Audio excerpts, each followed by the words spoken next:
Okay, very good afternoon to all again. Here we are going to uh, begin our second session of paper presentation. Uh, Dr. Sunita ma'am is again our chairperson. So again, I'm welcoming you, ma'am, and all the participants and paper presenters.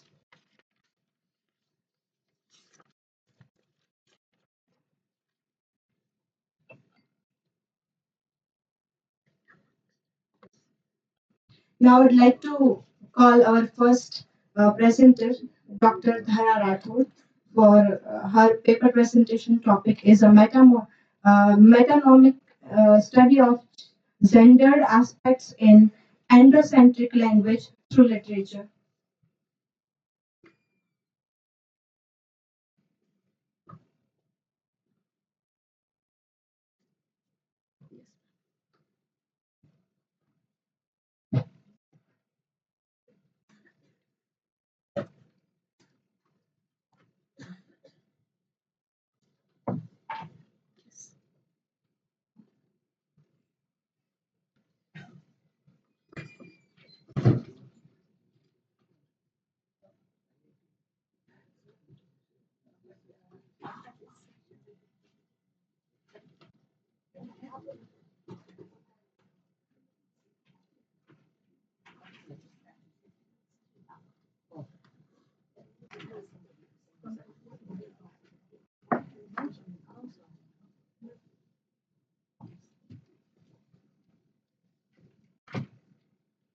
Hello. Good afternoon, everyone. I'm Dhara Rathore. I'm at present working as assistant professor at Institute for Advanced Research, Gandhinagar. As a part of my today's presentation, I'm working on, especially I'm interested in psycholinguistic aspects of feminism. As a part of my study, I have come up with an idea, and that is basically dealing with what is psychology of language, particularly. So when we talk about feminism, when we talk about their real life position in society, we do somewhere really believe in the fact that then indeed we give them place in reservation, indeed we give them place in some other way around the world. But when we think about her perception in our mind, at that time the situation is something different.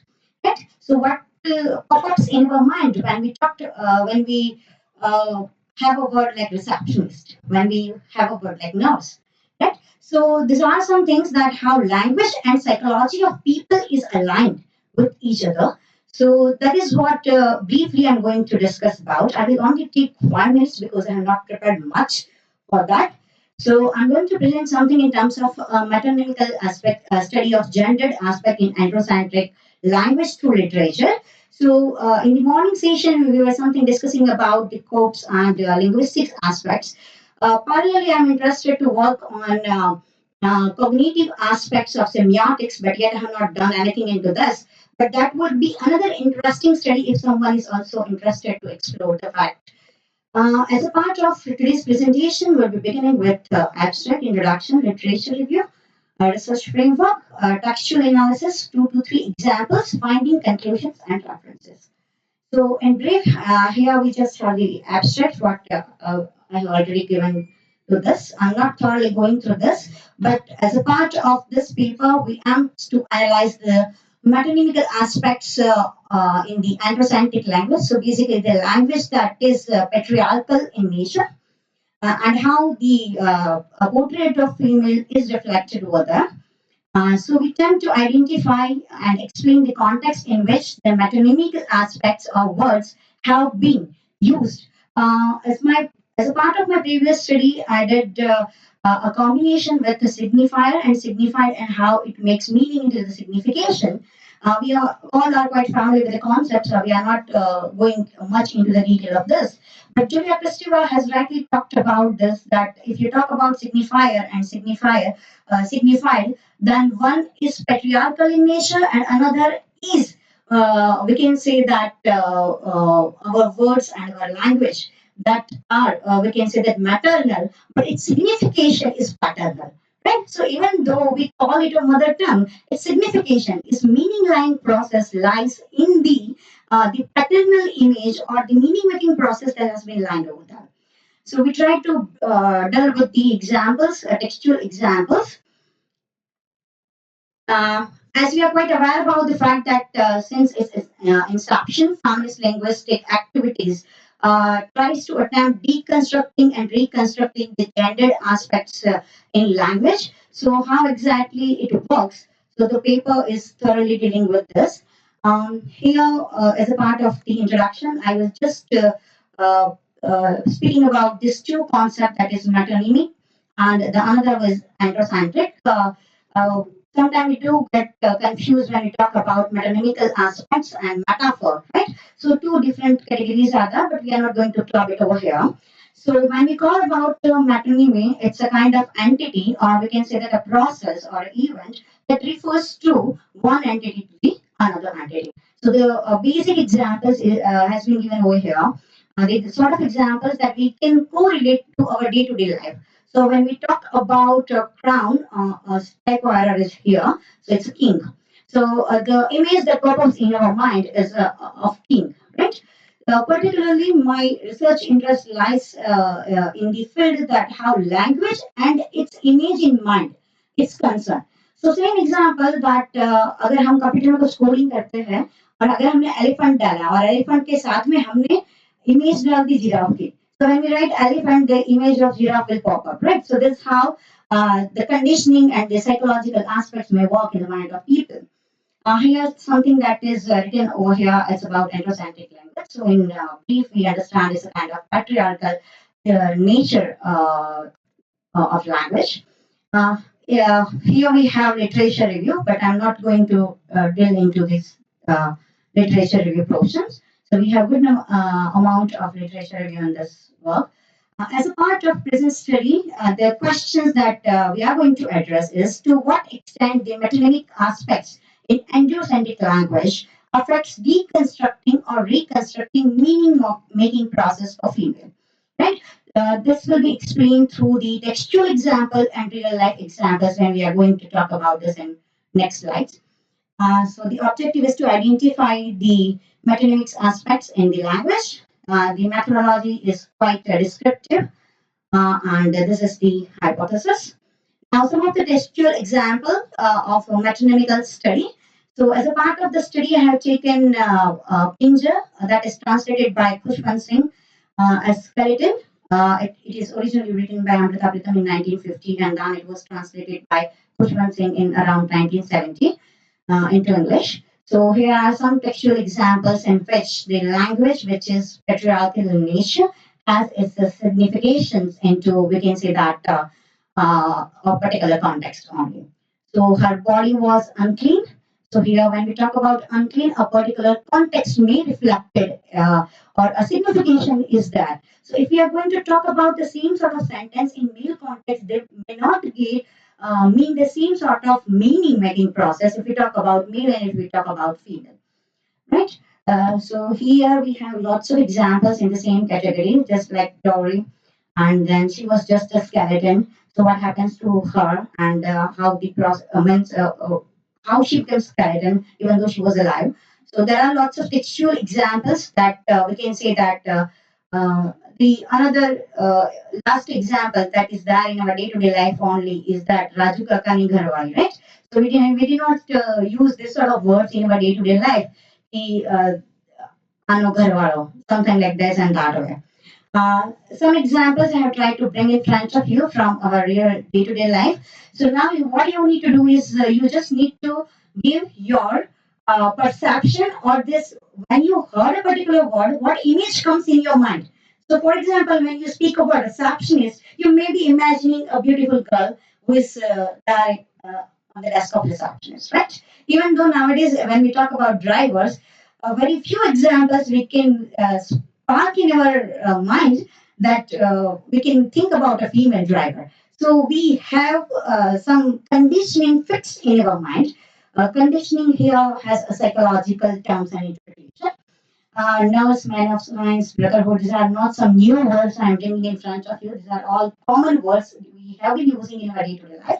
But it has its signification into the language, which is patriarchal in nature.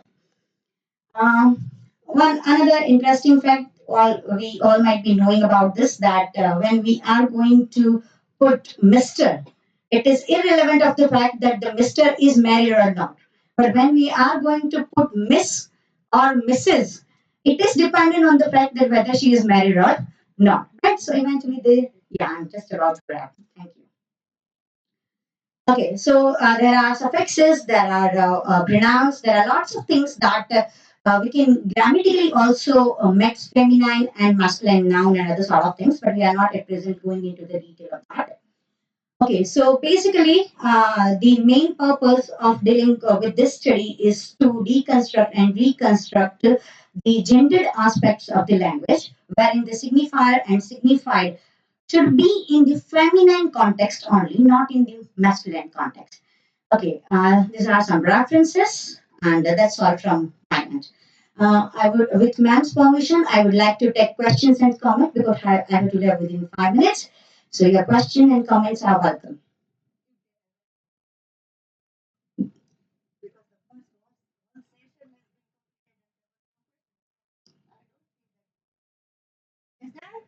They are young and growing. Yes, sir. Androcentrism, as you would give many examples here, right? So that also has to do with the historical point of view with which female were not allowed to work a couple of centuries back, and therefore there was middleman, or you know, the concept of nurse. Or, so do you think it is changing now, or do you think that by changing just the words middle woman, for example, would change the perception of the people who are looking into that concept?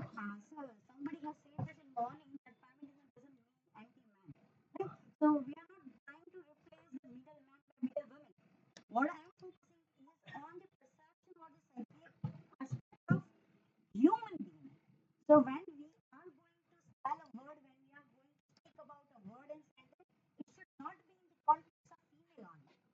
that is what I'm. How would you do it then? How would you change the perception if you cannot if you will not change the word? That is where my problem lies. So I would like to interrupt there. I'm sorry. The problem that is, yeah, yeah. Only a point, madam. There is no. This is not contradicting. This is not contradicting you. What I would like to tell you is that the discussions with regard to feminism are unfortunately done at a place wherein we know that the female counterpart is important. Here, we are educated people. We know that the concept of feminism we are well aware of, and we also respect women because we are educated enough. This discussion actually should be done where it is actually required, where it does not happen. Unfortunately, it is always happening at the academic level. This is what I feel personally. This is my opinion. Uh, at the ground reality level, we talk about feminism in English, wherein the people who are actually not feminist are not knowing the language that is English. They know Gujarati, but nobody talks about that anywhere else except the academic criterions that we talk about. So this is what I believe. We talking about feminism or androcentrism in a hall wherein all of us are quite educated and we respect women as we do. Uh, uh, but the problem that we face now is that your topic is actually very interesting. But the problem that we face here is that it does not reach to people where it should reach. This concept does not reach there. This was just an observation, no question, no question. This is what I wanted.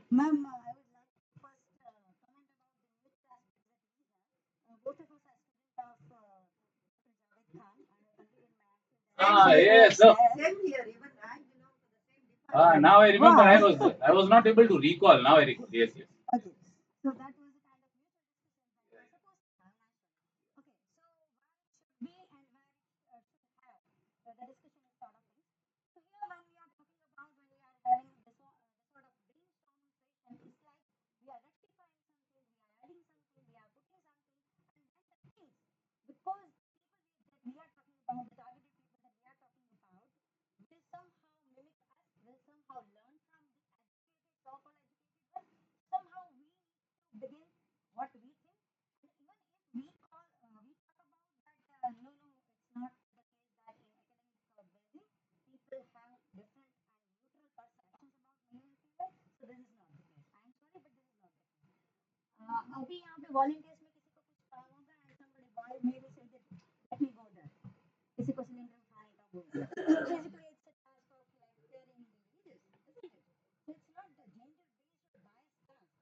It was good, madam.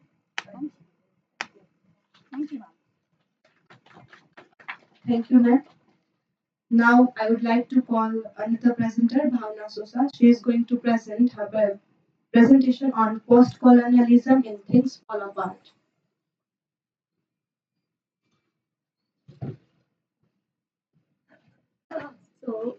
Good afternoon, everyone. Today I'm going to deal with the topic of post-colonialism and things fall apart. Then there is table content and first of all introduction. The setting of the novel Things Fall Apart, written by Chinua Achebe, is in the outskirts of Nigerian in a small fictional village. Umofia just before the arrival of white missionaries into their land. Achebe's primary purpose of writing the novel is because he wants to educate his readers about the value of his cultures as an African. He educates readers extensively about Igbo societies, myths, and proverbs. Things Fall Apart provides readers with an insight of Igbo society right before the white missionaries' invention on their land. Towards the end of the 19th century, most European states migrated to African and other parts of the world where they established colonies. Nigerian was among other African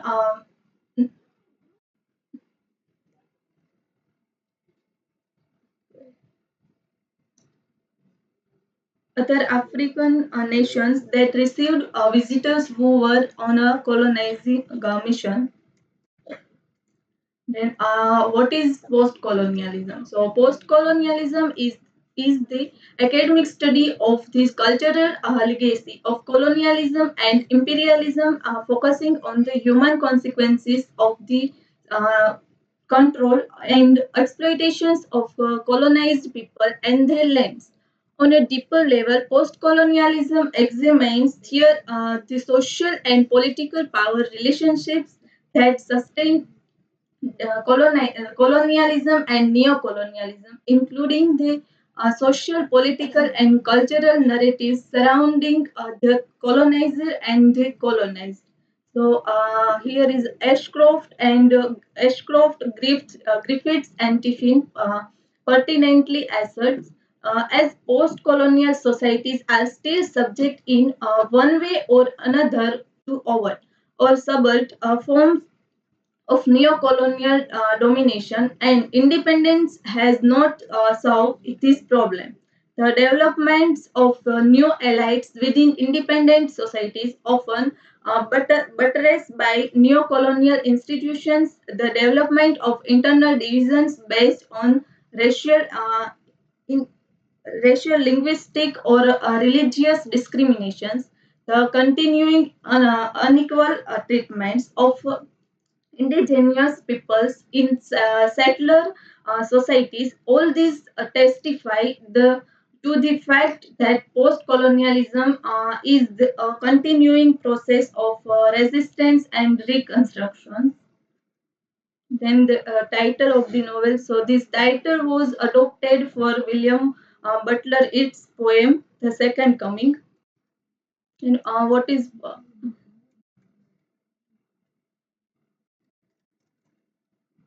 post-colonial discourse and things fall apart.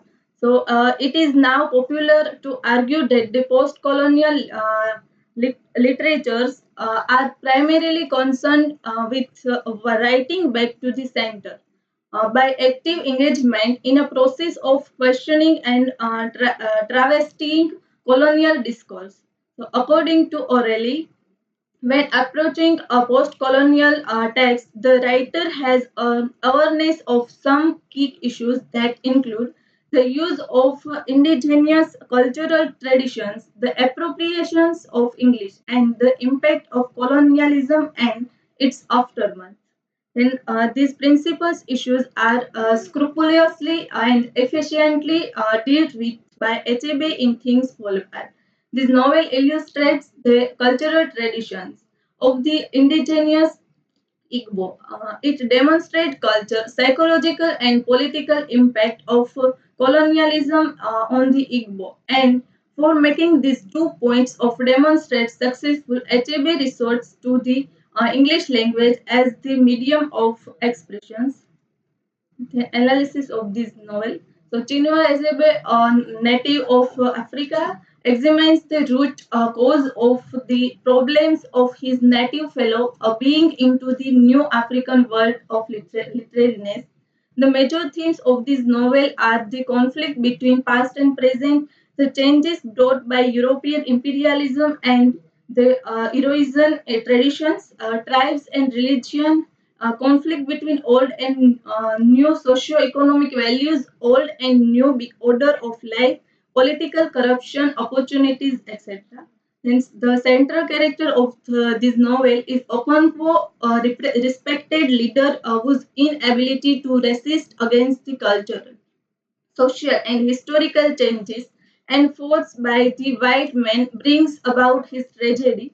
Okonkwo's trouble starts when he kills a young mother of his tribe by accident. Then he gets exiled from the clan for 7 years as a punishment. After returning from exile, he discovers that the British missionaries have already started to change the people.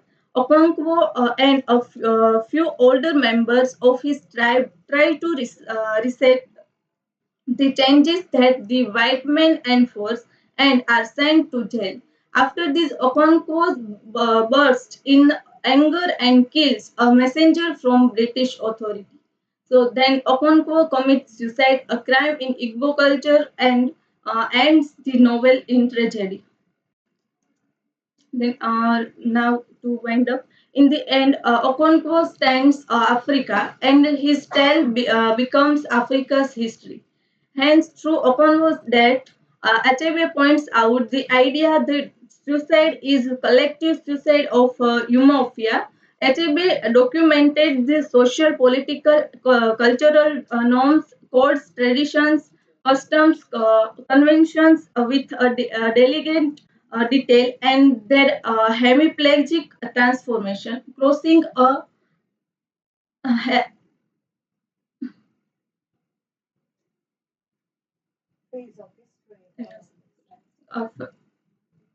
phase of history in colonial set and gives in uniqueness and universality. HABs this novel rewrite the lost traditions and cultures of Igbo by differentiating the pre-colonial and post-colonial scenario of Igbo society. So this is work cited and thank you.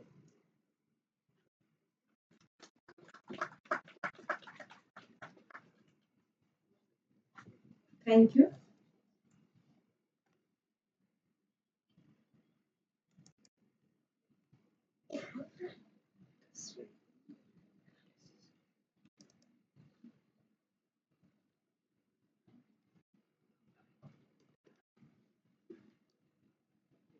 Now I'd like to invite Kishore Chaudhary, who is going to present on analysis of Hindu-Muslim love and marriage in contemporary India.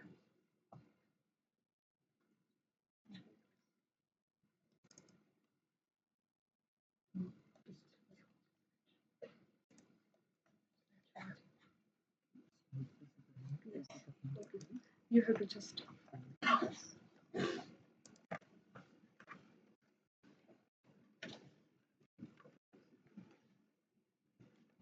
Good afternoon, everybody. I'm Kishore.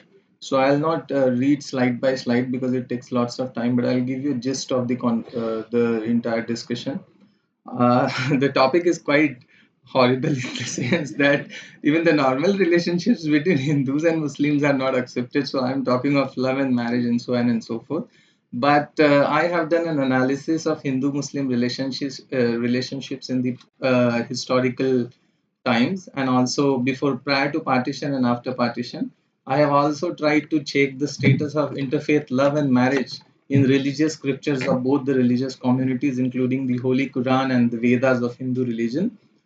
And at the end, I have tried to analyze Special Marriage Act and the interfaith marriage, the status of interfaith love and marriage in the legislation.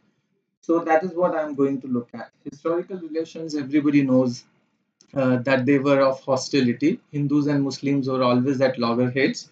Even if you read Dr. Baba Sahib Ambedkar's books, India and the Partition of Pakistan, wherein it is Baba Sahib Ambedkar has uh, anecdoted lots of events ranging from 1920 to 1940, something like that, where continuously there used to be battles, that is to say, that is hostilities between Hindus and Muslim. The first Muslim invader, we will not call it as Muslim because it has a wrong implications in today contemporary time. I'll call it as Mughal invasion. All right. So first Mughal invasion that took place in India was by Muhammad bin Qasim, and then it went on and went on. Dr. Baba Sahib Ambedkar, when it comes to Hindu-Muslim relationship, was very strict, and he said that Muslims and Hindus should partition. They cannot reconcile together. They cannot live together. And he keeps on citing the instances of riots, communal riots between Hindus and Muslims, and not just that, but he also says that Muslims are very strict when it comes to their religion. There is an instance when Rangila Rasool was a book which was published by Rajpal. He was a publisher. He was assassinated in the public and by one Muslim person. So it was that is the kind of description given by Dr. Baba Sahib Ambedkar. The same kind of description is given in J. Sai Deepak's book. J. Sai Deepak is a lawyer and in the Supreme Court. So he has written a book, India, Bharat, and Constitutional Journey of Sandwich Civilization, wherein he also says the same thing, that Muslim people are influenced by religious fanaticism, and he describes the Mopla riots, Mopla outrage that took place in 1921. That is also known as Malabar Rebellion, wherein Hindus were butchered, temples were destroyed, women of Hindus were raped by Muslims, so on and so forth. Now, I went to the third book that is written by Vikram Sampath. He is a historian, as an assistant professor, is working in JNU, Jawaharlal Nehru University. He has written a book. In fact, it's a two volumes book, and that is Savarkar, contested legacy of Savarkar, something like that. So in that book also, Vikram Sampath tries to highlight the fanaticism of Muslims, arguing that Swami Shraddhanand was murdered and assassinated by Abdul Rashid. And the reason was because Swami Shraddhanand was doing the program of Shuddhi. Shuddhi means Hindus were converted to Islam and to other religions by coercion, physical coercion, and by force. So they had to be restored to their own religion. So Swami Shraddhanand was doing, he was the leader of Arya Samaj. So he was also assassinated. So these are all the incidences which point out that Muslims are religiously fanatic.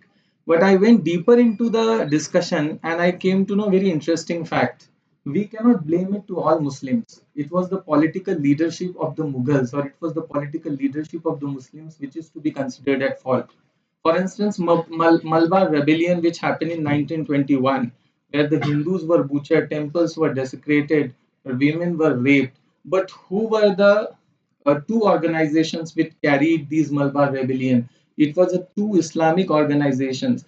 So Islamic organizations have nothing to do with common people, common Muslim community, right?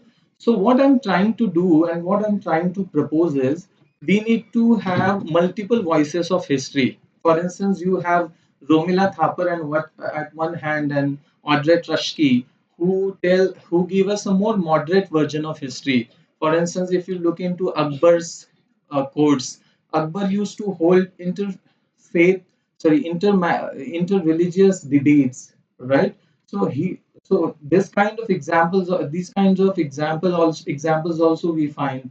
Then we have Audrey Truscott, who presents a very benign or congenial relationship between Hindus and Muslims, and she has written a wonderful book called Encounters of Cultures, wherein she tries to say that the Jain people, Jain poets, or let's say Jain and Brahmin pandits, religious pandits, used to work in Akbar, Shah Jahan's courts, and they would translate Mahabharata, Ramayana, and our religious scriptures to these Muslim people. So, in a way, the relationship between Hindus and Muslims obviously accepted that it was that of contested legacy, or it was obviously that of hostility. And today's relationship between Hindus and Muslims is some or the other way influenced by the past, or the past relationship of Hindus and Muslims. But I want to make it very clear that if you look into the past, the relationship between Hindus and Muslims, it was fueled mostly by the political leadership. And therefore, my submission, humble submission, is this: that just because of the partition, or even now, to your surprise, let me tell you, Akar Patel has written a book. He is the director of International Amnesty, is a human rights organization. He has said that it is in fact Pandit Jawaharlal Nehru is responsible for partition and not Mr. Jinnah, because there is a wonderful, even Maulana Abul Kalam Azad, he has also said the same thing, that I have done the biggest blunder when I left the presidentship and I gave that presidentship to Pandit Jawaharlal Nehru. Because cabinet, I have read a book of Maulana Abul Kalam Azad also, India Wins Freedom. It's an interesting book. And we come to know that Pandit Jawaharlal Nehru was the one, because of whom, because under whose presidency actually partition, resulted. His one statement in public, he, like Maulana Abul Kalam Azad, when he was the president of Indian National Congress, he said he accepted cabinet mission plan. What is this cabinet mission plan? Cabinet mission plan was consisted of three people: Patrick Lawrence, and Fritz, he was also there. So it's all, and there was one more person whose name I don't remember. These three people came to India. They met Mr. Jinnah, also to all the political leaders of Indian National Congress, and came to conclusion that India should not be partitioned between Hindus and Muslims. They can coexist together. The only thing that we have to do is we have to bring federal political system. Federal, it means center will have only three departments in its control: defense, and so on and so forth. I don't remember which are the two, but there are three departments. All right. So this way, so cabinet, what I was trying to tell is, you cannot have one-sided story, right? And therefore, what I will tell you is, or what I will tell to the generation of today, is that the relationship which is described between Hindus and Muslims is that of hostility, should not be accepted beforehand. It should be verified. You should read multiple voices of history. You should read Romila Thapar. At the same time, you should also read Ambedkar. So both of the versions of histories are to be read, and thereby the conclusion should be done. I will now skip religion. Interfaith marriage, when it comes to religion, Hindu religion is very liberal, especially Vedas are very liberal. It's there in my paper. You can go through papers. So it's not, I don't have time, so therefore I can't read it out entirely. Islam is very strict. Islam does not permit marriage outside religion, not love outside religion. So that's a different thing. Exception is there in Islam, Surah Al-Ma'idah, ayat number 5. You can read it permits marriage with Christians and Jews, but they should not associate it Jesus Christ with Allah. That is their uh, condition. Now, forget about religion. So, in interfaith, and now when it comes to marriage, I think that when it comes to legislation, law, what is the status? I think law is not sufficiently drafted. You have Special Marriage Act. To your surprise, if you want to get married under Special Marriage Act outside your religion, so what is important is very dangerous section of Special Marriage Act is that of Section 6, which compels the marriage registrar officer to publish a notice in a conspicuous place of his marriage office. So, what happens by this? Hooligans of both the religious communities who have nothing to do with such relationships and not even educated enough to understand, they harass the couple's relatives and family members.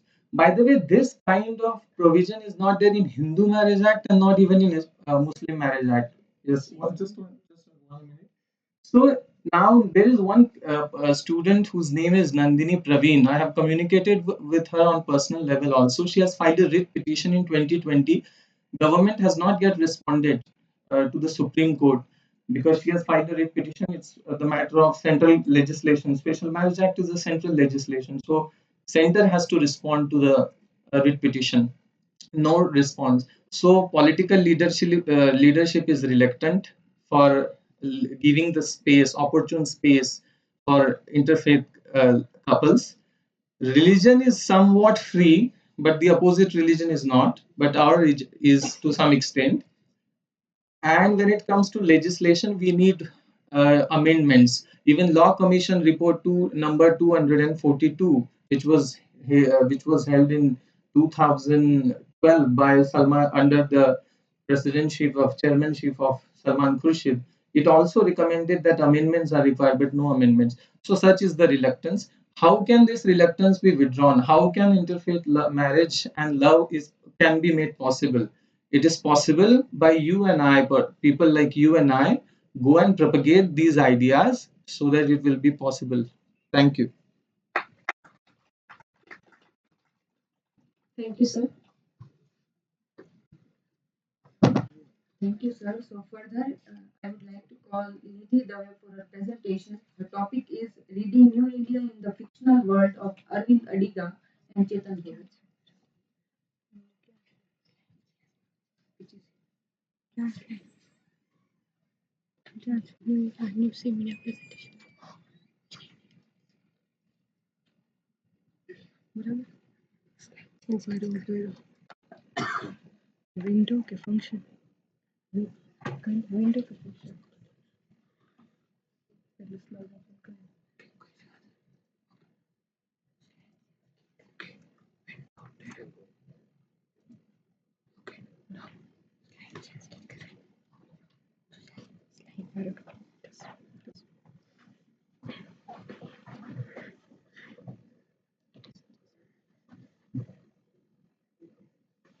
Hello everyone. In today's seminar, my presentation topic is Reading New India in a Fictional World of Arvind Adiga and Chetan Bhagat. This is my abstract. In new literature, we find that many authors like Arvind Adiga, Chetan Bhagat, Salman Rushdie, and Arundhati Roy, they are wrote about the new literature in let's start. Chetan Bhagat and Arvind Adiga both are the two prominent authors who have contributed immensely to Indian literature, particularly in the genre of contemporary fiction. Both authors have captured the essence of modern Indian in their works. In Chetan Bhagat novels like Five Point Someone, One Night, and the Call Center and Two States are known for the uh, colli- colloquial language and relatable character. And his theme was mostly love, friendship, and career aspirations. In the another way, the Arvind Adiga's novel like a White Tiger, Last Man in Tower, and are more literary in style and deal with the more serious themes such as social inequality, corruption, and the successed struggle of survival in the modern India. And he also work in a urban and a rural issue. Both writers are write in their different style. About the Chetan Bhagat. Chetan Bhagat, born in 22nd April 1974. He was the most successful author in India. Another way, Arvind Adiga was born in 23rd October 1974. His first novel, The White Tigers, won the Man Booker Prize in Fictional in 2008. I am I reading. I am deal with these three novels. First is Revolution 2020. Then second is the One Night in the Call Center, and third was in the White Tiger. Analysis of the novel. I find in Revolution 2020 is a fictional story in city of the Varanasi in Uttar Pradesh. In this novel, the three main characters, Gopal, Raghav, and Aarti.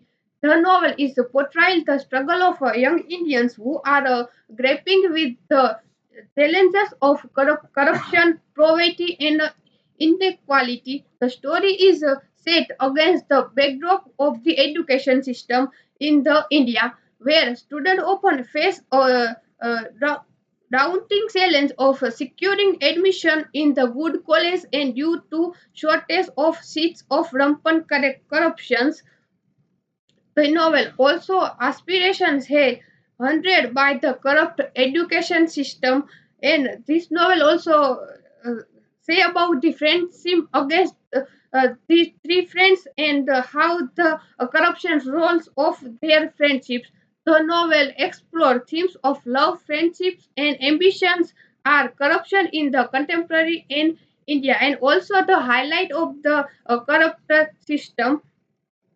The another, The One Night in the Call Center. This is the second novel of the Chetan Bhagat. This is novel set on the Gurgaon, India, and revolves around the of a six call center employees who work for a connections of a fictional call center. The novel is written in the first person. The novel set in the modern day India portrays the country's emerging middle class and their aspirations, and also touch upon the challenges faced by the young people and there's a navigation of a complexity in their personal and professional lives. The story takes a place over the course of the signal light when the six employees receive a phone call from the some claiming to be a god. The phone call set off a chain of events that forces of the character to confront their deepest fears and the insecurities. Through the course of the night, there is experience a moment of clarity and a realization that help them overcome their personal struggle and move forward in life. The third novel of White Tiger. Arvind Adiga's novel, The White Tiger, presents a fictionalization portrayal of a modern India that challenges the country's traditional identity as a emerging of global power.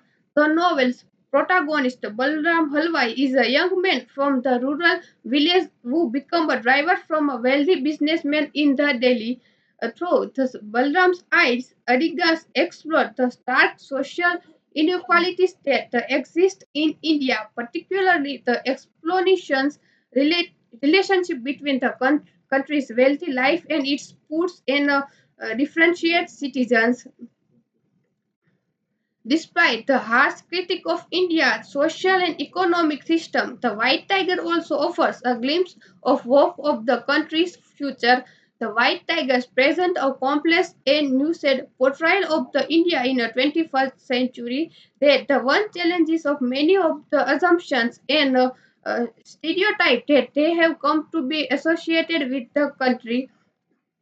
In conclusion, despite their different approaches, both the author of insight into the complex and multifaceted future of the new India, they highlight the tension and the contradiction that emerge as India navigates its way through the economics growth, culture and change, and the social unreal. Ultimate, both Bhagat and Adiga suggest that the future of India depends on your ability to recognize the diverse traditions, value, and assumptions thereof.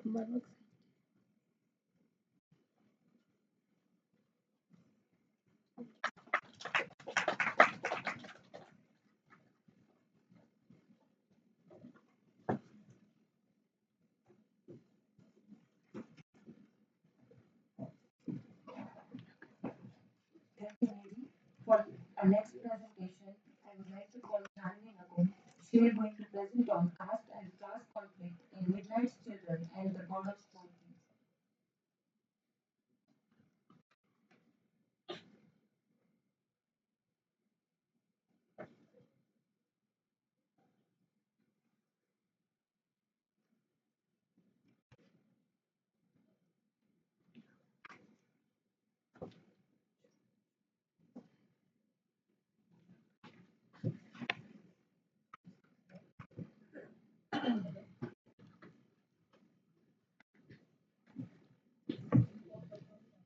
Good afternoon, everyone. My name is Nakum Jhanvi, and I deal with caste and class conflict in Midnight Children's and the God of Small Things. I have two texts, the God of Small Thing and Midnight Children's. The Midnight Children's written by Salman Rushdie, and the God of Small Thing written by the Arundhati Roy. In the both the author are the post-colonial Indian are written, and the reality of the Indian concept of caste and the class. This is my abstract. In the introduction of by the Arundhati Roy. The Roy is the Indian author and also is the social activist in the most of the political activist against the political power, and the one is the Arundhati Roy support of the Narmada Andolan. He is the activist. He is the best known of the novel of the God of Small Thing, and he is one of the Booker Prize, and he is the literary work of the famous, and the recently a few year ago the novel the Atmos of the Ministry of the Utmost Happiness is the novel is the concept about the Dalit concept and the Indian concept. And another author is the Salman Rushdie. Salman Rushdie is the well-known Indian writer, and is the literary work most famous, and is the two are first published novel is Gramius, published in 1917, and Midnight Children's 1991. And he also the famous of the satanic verses, and he against of the fatwa also Salman Rushdie, and he is award honor in the many of the awards. Another about the Indian concept of the caste system in the India in early of the history, and the nowadays is the follow of India is the rule of the caste, and the first of the four of the caste is the Brahmin, Kshatriya, Vaishya, and Shudra.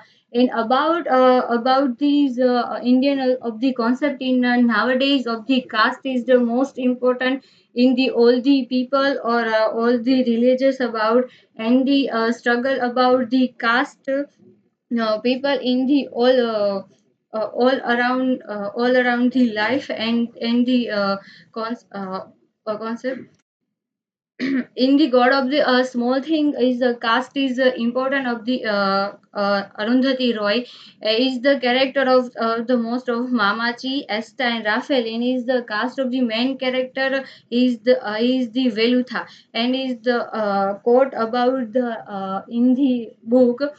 The Mamachi told Esther Rahel that she could remember a time in her girlhood when provinces were accepted a cruel backward with the Brom swimming away their footprint.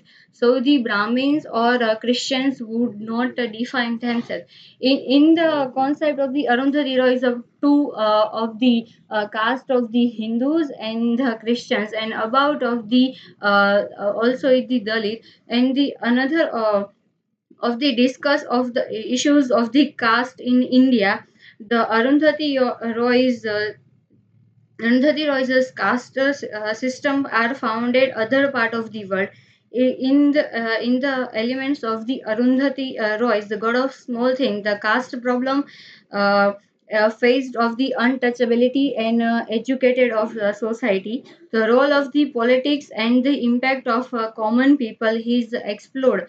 The character of the Velutha in the novel represent the social inferiority at the untouchability phase of the India.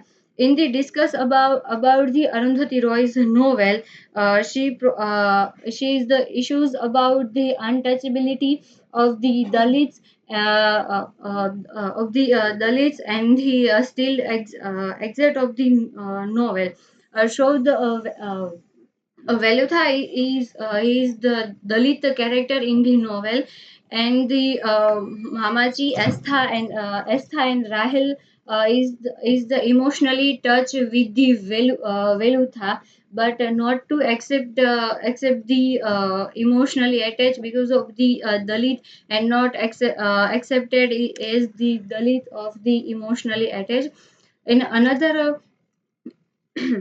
and another of the religions is the midnight children. So midnight children is also a partition about the two countries, India and also Pakistan. Is about the religious is a Hindu and the Muslim. After in the independence of the religious identity of the one is a protagonist is born is the midnight of Salim Sinai, and is below of the Hindu, but is born is the Hindu, but he changed the child and is also identity of the Muslim religious as a Salim Silai, and is and another two children is the become the born is the Shiva and Parvati. And the historical culture is very important, and the religious aspect of the different of Hindu and the Muslim are also participate in the partition in the midnight children's. And midnight children's is also mentioned the emergency of the in of the of the novel. And another side is class conflict in the novel. So Arundhati Roy in the chapter 2, the Papaji is the character, and he may be prevent, but he is skilled woodworker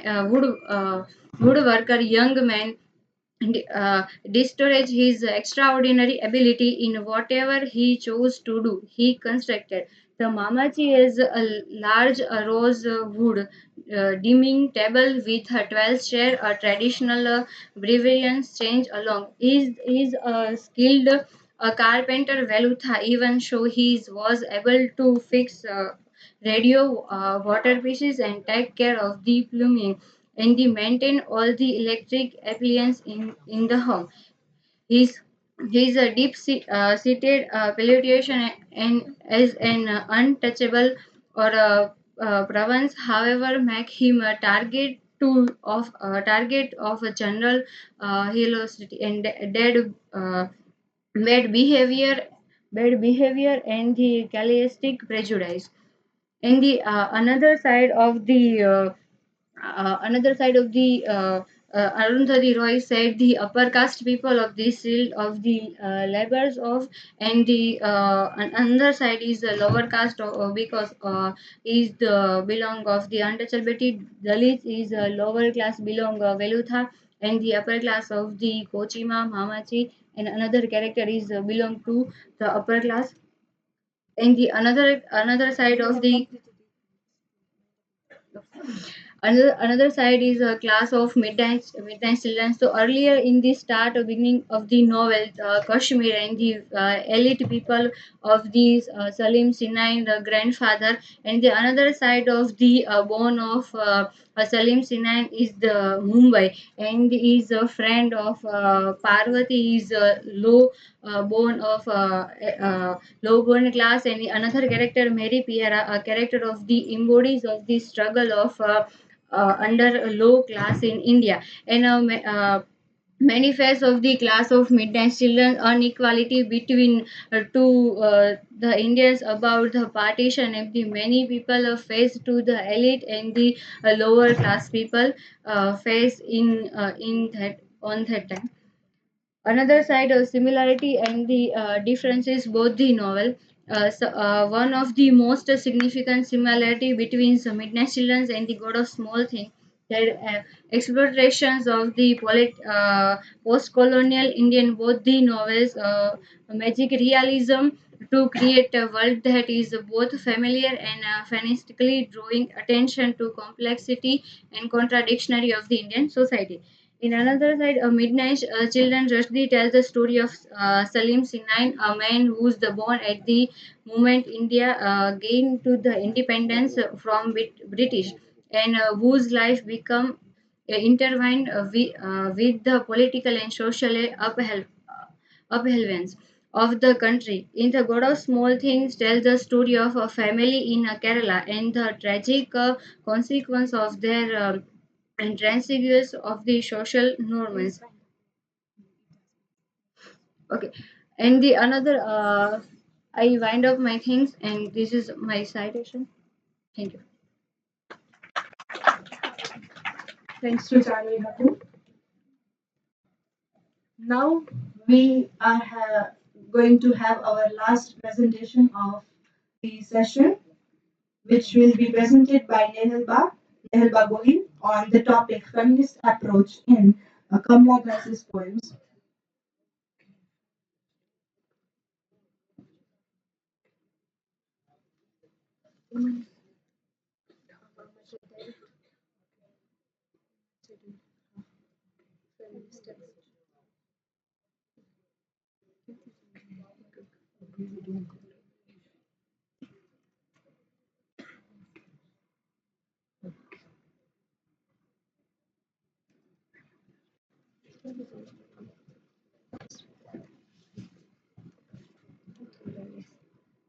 Good afternoon, everyone. My name is Nehal Bagul. Today's my topic is feminism approach in Kamala Das poems. Abstract. Feminism is a social, political, and cultural movement that advocates for the gender equality and challenges and norms that limit women's rights and opportunity. Feminist thoughts and victims have evolved over time. Encompass, opportunities. Feminist thought and activism have evolved over time, encompassing a range of perspectives and strategies aimed at advancing women's rights and challenging gender-based discrimination. At core, feminism is concerned with dismantling the power, imbalance, and oppressive structure that privilege men over women. The paper includes addressing issues such as violence against women, equality and opportunity in the workplace, productive rights, and access to education and healthcare. What is feminism? Feminism is an interdisciplinary approach to issue of equality and equality based on gender expression, gender identities, sex, and sexuality is understood through social theory and political activism. Historical feminism has evolved from the critical examination of inequality between the sex to more renounced focus on the social and performative construction of gender and sexuality. Feminism theory how aims to integrate inequalities and integrities along the intersectional line of ability, class, gender, race, sex, and sexuality, and feminists seek to effect change in area where these intersectionalities create power inequality. Intellectual and academic discuss of this inequality allow our students to go into the world aware of injustice and the words changing in healthy dynamic in any scenarios. Type of feminism: liberal feminism, socialist feminism, radical feminism, ecofeminism, black feminism, cultural feminism, equality feminism, essential feminism, French feminism, individual feminism, lesbian feminism, material feminism, post-colonial feminism. Four ways of feminism. About author Kamala Das. Kamala Suraya born 31st March 1934 and died 31 March 2009. Popularly known by her one-time pen name Madhvi Kutti and married name Kamala Das, was an Indian poet in English as well as an author in Malayalam from Kerala in India. Her popularity in Kerala is based chiefly on her short stories and autobiography, while her in English written under the name Kamala Das is not for the poem and explicit autobiography. She was also a widely read columnist, wrote on diverse political include women's issue, child care politicals, her liberal treatment of female sexuality, marked her as an iconoclast in popular culture of her generation. On 31st May 2009, age 75, she died at Jahangir Hospital in Pune. This was a poem and introduction. Our introduction begins with the speaker thus training that she knows all the male leader of India. Their names are a part of her to their overwhelming power. This contains significantly with the act for power. She felt growing up and getting married in 16. She struggled with her identity and is finally able to step away for the traditional role of wife. The second poem is Summer in Calcutta. In the poem Summer in Calcutta, Kamala Das memories a summer day which she spent in Calcutta. As described in the poem, uh, is the month of April and the poet was enjoying her time. Even she forgot her husband while under the sun. Tip of the survive working from home. In the first part of the poet explained how she felt in the sun. In the second part, she asked her husband's forgiveness for forgetting him while being intoxicating in the sunshine. In the third part, she described the short span of the pleasurable moment. The third poem, the Old Playhouse. In the poem Old Playhouse by Kamala Das, show her total with her married life and its disasters on her life. It is a poem of protest against her ego-critical husband who does not think beyond the gratification of her sensual desire. The female person accepts her husband for democrating her like a swallow after marriage in a well-planned manner. She also blames him for depriving her of the thrill of romance, love, and the desire woman's freedom. She has international done it so that can not only forget the fury of the winter and autumn session, but also snap all thrice with life before marriage. Conclusion: the motive of feminism is to bring out equality among all the gender and to not segregate people based on their genders. Even after the strong impact of feminism in the modern world, the movement still has not reached every individual equality and exploration of women still prevalent despite the various feminist movement in the world. The children and the youth must be taught about the significance of feminism and why it must practiced for a better future that supports equality and inclusion of all gender. We must all support feminism. Thank you.